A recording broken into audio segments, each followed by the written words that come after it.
ایتھے دل نہیں لگدا یار چلیے شہر۔ ایک بزرگ کی بات لکھی جو تابعی ہیں، وہ فرماتے ہیں کہ ان بزرگوں کا طریقہ یہ تھا کہ وہ لوگوں سے چھپ کے پہاڑ کے پیچھے عبادت کرتے تھے، اور پوزیشن ان کی یہ تھی کہ کسی سے ملتے نہیں تھے، بالخصوص فجر کی نماز سے لے کر عصر کی نماز تک بکریاں رکھی ہوئی تھیں، ان کو چراتے رہتے تھے فرات کے کنارے اور نفل پڑھتے رہتے تھے۔ اس وقت کو ملنے بھی نہیں آتا تھا۔ ایک شخص بڑی دور سے ان کی شہرت سن کے آیا، میں نے تو ملنا ہے۔ لوگوں نے کہا وہ اس وقت نہیں ملتے، ناراض ہوتے ہیں۔ اس نے کہا اللہ کا بندہ ہے نا، ناراض ہو بھی جائے گا تو لمبا ناراض رہے گا نہیں، اللہ والے جلدی راضی ہو جاتے ہیں۔ پہنچ گئے۔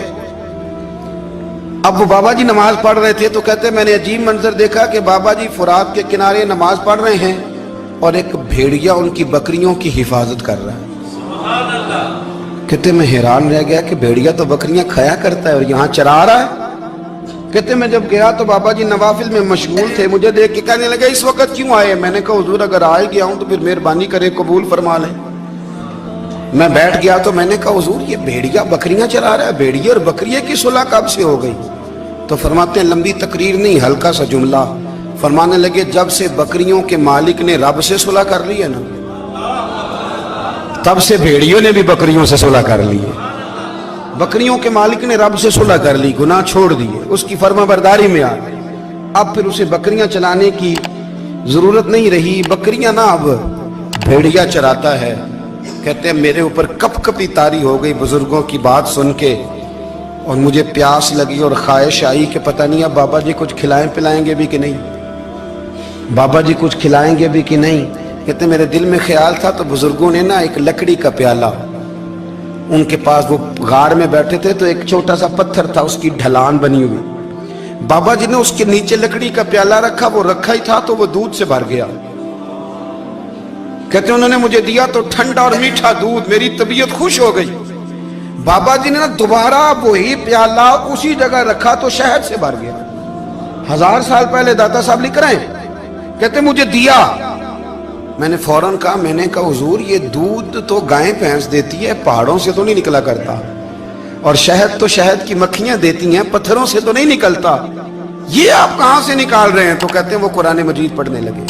وَإِذِ اسْتَسْقَى مُوسَىٰ لِقَوْمِهِ، جب موسیٰ کی قوم نے ان سے پانی مانگا، فرمانے لگے موسیٰ کی نافرمان قوم پانی مانگے، حضرت موسیٰ پتھر پہ ڈنڈا مارے تو اللہ وہاں سے 12 چشمے جاری کر دے۔ جو رب حضرت موسیٰ کی نافرمان قوم کے لیے پتھر اور پہاڑوں سے چشمے نکال دیتا ہے نا، وہ محمد عربی کے غلاموں کے لیے پتھر اور پہاڑوں سے دودھ اور شہد بھی نکال دیا کرتا ہے۔ وہ بزرگ کہنے لگے بس بات یہ ہے کہ آج بھی ہو اگر ابراہیم کا ایمان پیدا تو آگ کر سکتی ہے انداز گلستاں پیدا۔ کہنے لگا حضور پھر میرے لیے بھی دعا کریں۔ آپ فرمانے لگے پھر دعا نہ کرا تو مدینے والے کی غلامی شروع کر، تو نبی کریم کی غلامی شروع کر، تو رسول پاک کی غلامی شروع کر۔ ایک بات علم، پھر فرمایا اللہ رسول سے محبت، پھر فرمایا حضور کی غلامی۔ اس سے سارے مکاشفات کھلیں گے، اس سے سارے مشاہدات کھلیں گے، اسی سے کرامتیں ملیں گی، اسی سے مقبولیت ہوگی، اسی سے اللہ نبی کی بارگاہ میں درجہ ملے گا۔ پھر داتا صاحب آگے بڑھتے اور داتا صاحب فرماتے ہیں صوفیاء کی ایک جماعت ہے جو کہتی ہے ہم نے تو کبھی اپنی زبان پر دکھ بیان ہی نہیں کیے، ہر شے اپنے رب رسول کے حوالے کر دی، ہر شے اللہ رسول کے۔ اور داتا صاحب کہتے ہیں کچھ ایسے بھی ہیں جو دعا بھی نہیں مانگتے، لوگوں کے لیے مانگتے ہیں، اپنے لیے نہیں مانگتے۔ آپ دعا کیوں نہیں مانگتے؟ تو کہتے ہیں اللہ کو تو پتہ ہی ہے ہمیں کیا چاہیے، اسے تو پتہ ہی ہے۔ ایک بزرگ کی بات لکھی ہے داتا صاحب نے، میری جماعت میں مزاج ہے کرامتوں کا، مجھے وہ ساری باتیں بھی آتی ہیں کہ ایک بندہ کراچی سے آیا، داتا صاحب حاضری دی تو اس کی لاٹری نکل آئی، یہ بھی مجھے آتی ہے، لکھی پڑھی ہے میں نے، کتابوں میں ہے یہ بھی۔ ایک بندہ، یہ ساری باتیں آتی ہیں کرامتوں میں، بڑی ساری چیزیں لوگ بیان کرتے ہیں کہ میں وہاں آیا اور میں نے حاضری دی تو موج لگ گئی، یہ ساری باتیں آتی ہیں۔ ہمارے پرانے بزرگ اور بھی قصے سنایا کرتے تھے، ساری ہمیں چیزوں کا پتہ، پر جو عنوان ہے نا وہ حضرت شیخ ابو نور کہتے ہیں کہ ایک بندہ داتا صاحب کے مزار پہ گھوم رہا تھا،